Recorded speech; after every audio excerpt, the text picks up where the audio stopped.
Welcome to Government Job HQ. Have you been trying to crack the code on getting a government job?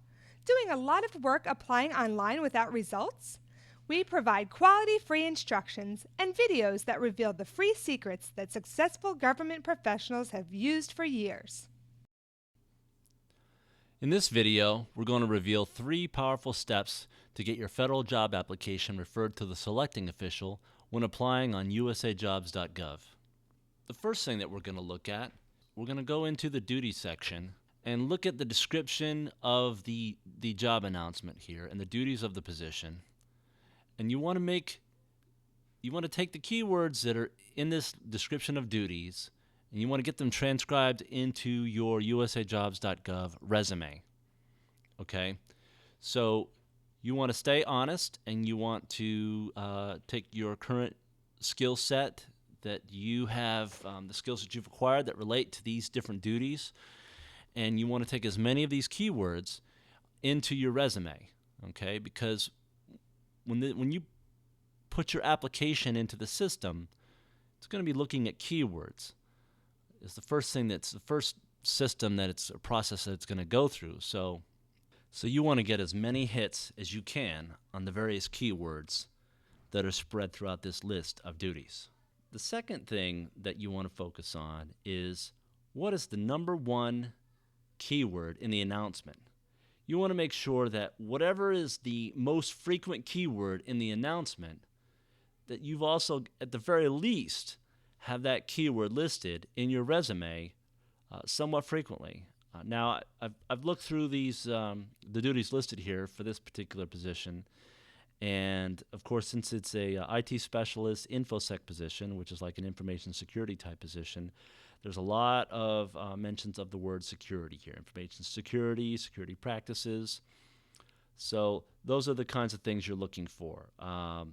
You want to go through the whole thing, find out what is the main keyword, make sure that your resume has that keyword, because right off the bat, you're going to get beat out by the other people who know to do this, and you want to get through that first computer scan.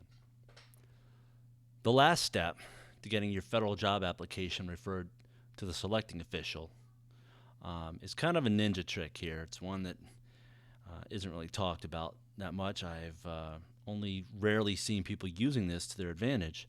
It's what it is a website called FastClass. Okay, this is a Google search I did for it. FASCLASS.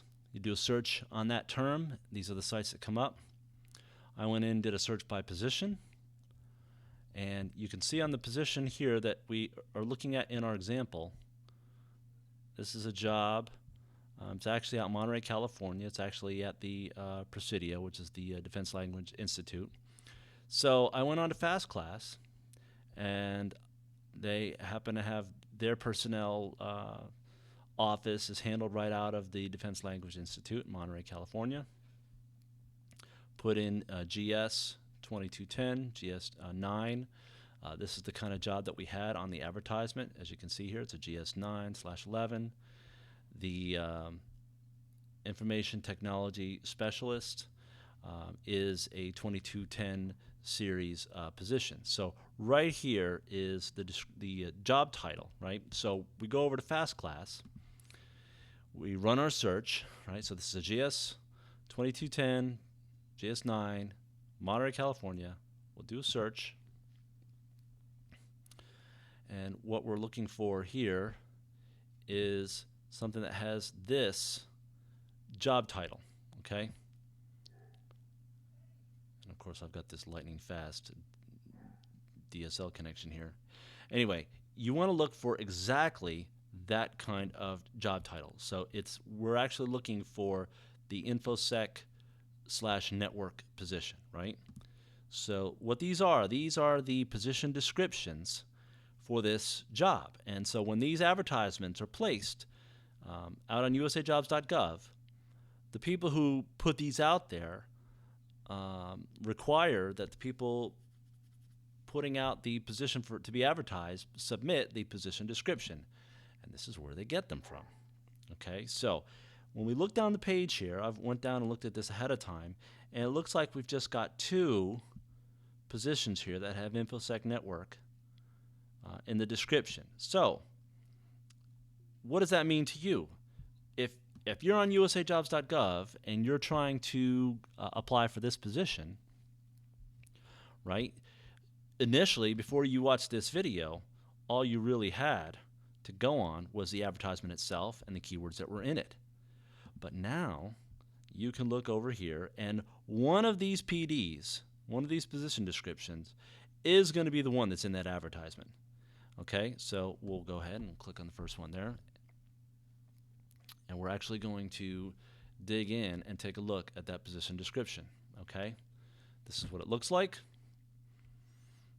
And you can dig into these a little bit more and try to figure out, within the organization that you're applying for, they will have different offices.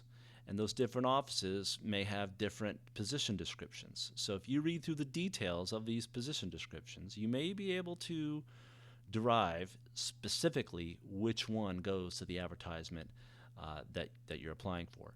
So as we go down this and look through all of the information here, these are actually the points that that the computers are scanning your resumes by. So if you read through the position description and find the things that match up with your resume, match up with your skill set and your experience, you can take these things out of here and incorporate them in with your own experience and your own expertise into your resume, such that you get a higher number of keywords matching up when they look at your resume when being considered for this position. So we just kind of scroll down. I'm just pulling down everything so you can see everything about this. So when you're applying for a position, you really want to dig in. And another thing you can look at here is, where are they given the heaviest emphasis, right? So it looks like Factor 1 with 950 points is their heaviest emphasis, but then Factor 3 is their next heaviest emphasis, right? So we go back up and we look at Factor 1 and Factor 3, right? So Factor 3 has some verbiage there that would be kind of specific to that career field, and then Factor 1, or actually to that organization, and then Factor 1 is more of your general IT knowledge type stuff. So they're looking mainly for your expertise in network security here in this example. So that's our ninja trick for today. You want to use FastClass when you're applying for federal positions. You want to go to the FastClass website.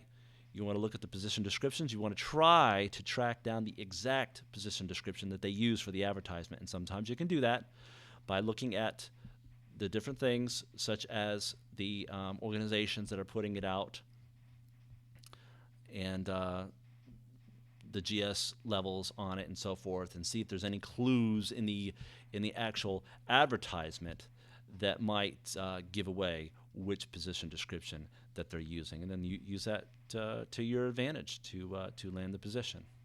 Thank you for your attention today watching this video, and we hope you got some value out of this instruction, and as always, good luck on the job hunt. Thank you.